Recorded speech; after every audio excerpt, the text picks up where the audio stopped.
cue.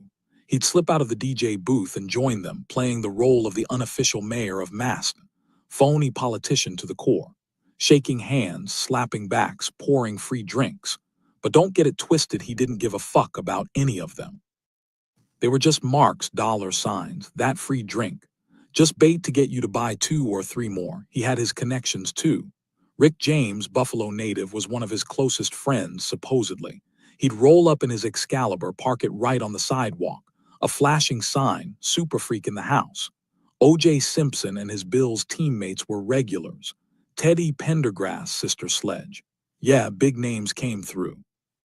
Maybe if things were different, if my father wasn't a monster, I'd look back with some pride on being part of that scene. But as a little kid, working like a slave, living in fear, it meant nothing. Less than nothing. You're born with a moral compass, I believe that. Even at 6, 7, 8 years old, you know what's right and what's fundamentally fucked up.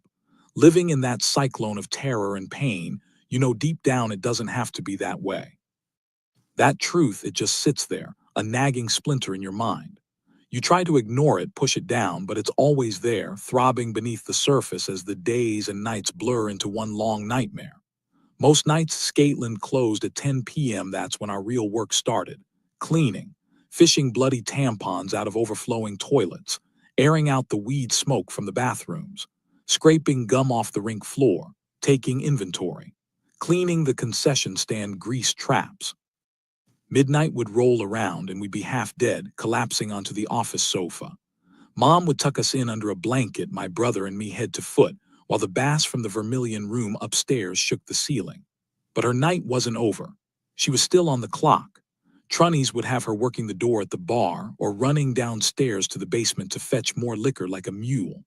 Always some menial task, always moving, while he held court in his corner, watching everything. Some nights stick out, still haunt me.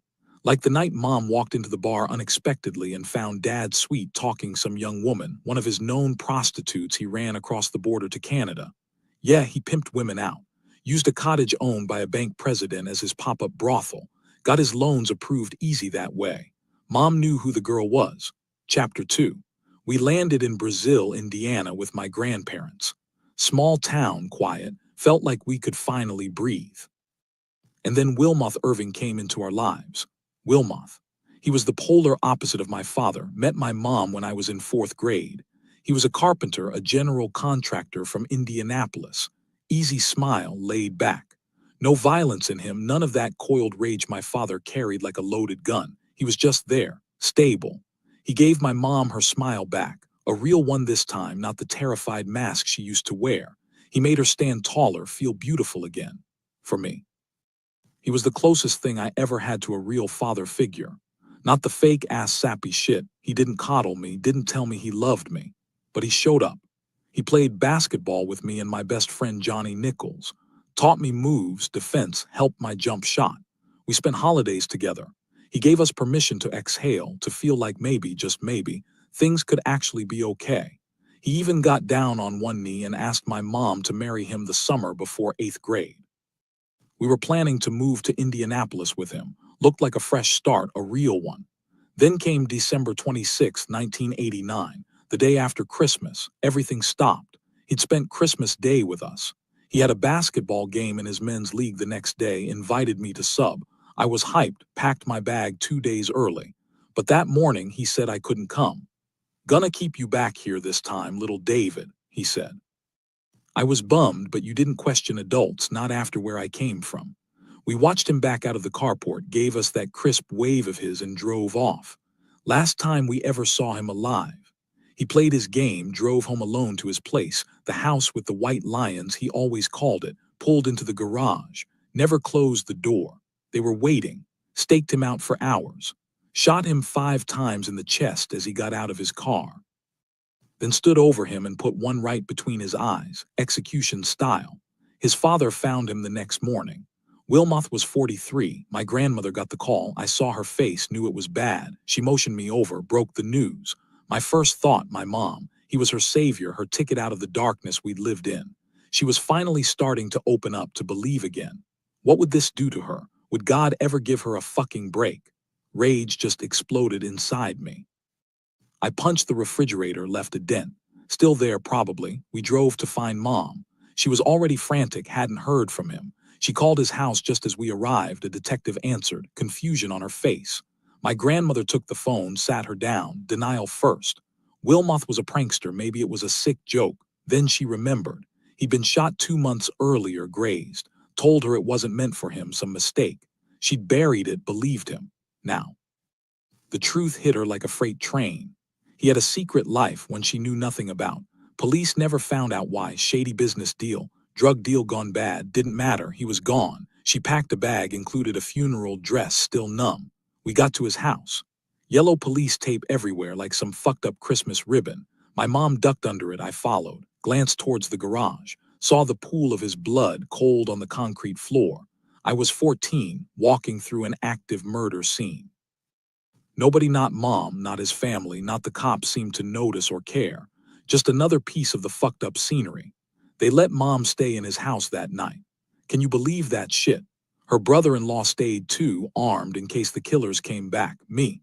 I wound up alone in a back bedroom at Wilmoth's sister's place miles away. Dark, spooky house.